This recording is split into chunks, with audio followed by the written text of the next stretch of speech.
حامدا ومصليا ومسلما وبعد، فأعوذ بالله من الشيطان الرجيم. بسم الله الرحمن الرحيم. وعد الله الذين آمنوا منكم وعملوا الصالحات. الآية.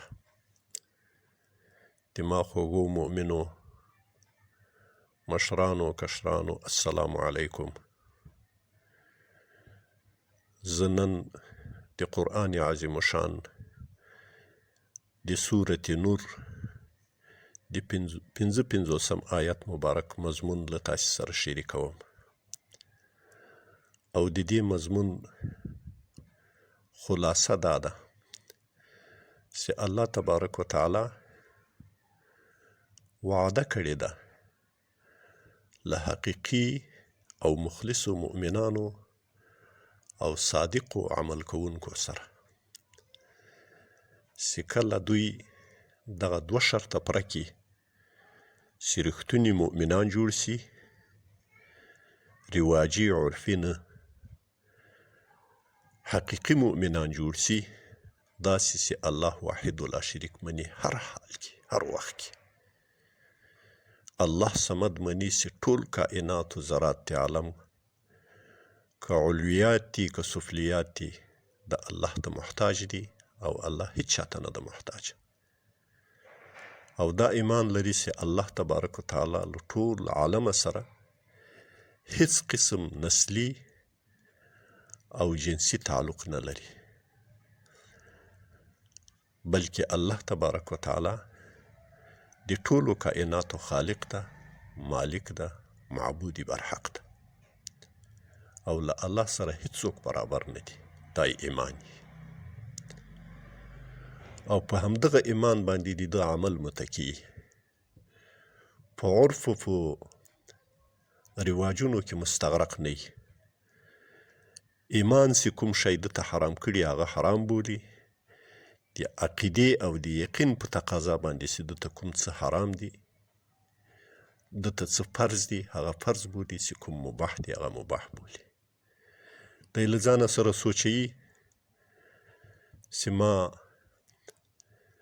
د خپلې ترور او د خپلې خور میراث نه ده غصب کړی، ما د خپلې خور او د خپلې لور مهر نه ده غصب کړی، ما له خپلې زنانه رشته دارانو لکه خور و لور له هغو څخه د یو دنیوي متاع او مال په طور باندې استفاده نه ده کړې، خرڅې کړې مې نه دي، بلکې علاوه له دې چې دوی ته زه د یو شریف انسان په نظر باندې ګورم، د هغوی صحیح سالمه تربیه کړي، د هغوی پالنده کړي، په حلالو یې رالوی کړي. همدارنګه یې عمل هم په اعمالو کې هم په رزق و په روزي کې د دې کوشش کوي چې په خپل عیال باندې حرام ونه خوري. هغه هیڅکله د زکات په نامه باندې اجرت نه ده اخیستی،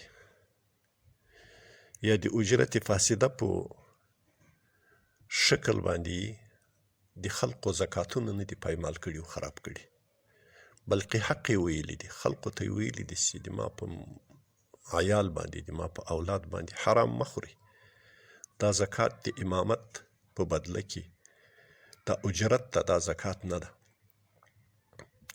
خو دا هغه وخت کېږي چې یو انسان له عرف و تعامل و رواج راوتلی او د الله نګه شریعت و سوچه شریعت ته د هغه ټول توجه او نظر یي، نو بیا دا کس رښتونی مؤمن او صادق عامل عمل کوونکی بلل کېږي.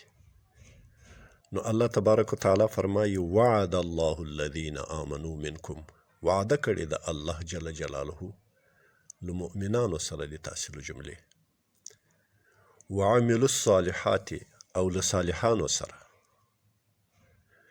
وعده د څه یې کړې ده؟ د دریو عظیمو انعاماتو وعده یې کړې.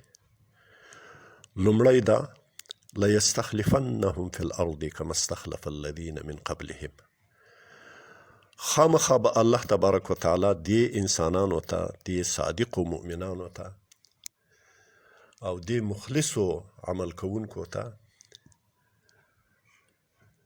خلافت و واکداري او چارواکي دې ځمکې ورکوي، اختیارات دې ځمکې به ورکوي. دوی به خلیفګان کوي په دې ځمکه کې، حکومت به ورکوي، لکه دا مخکې مؤمنانو ته هم الله ورکړی ده په مخکې امتونو کې.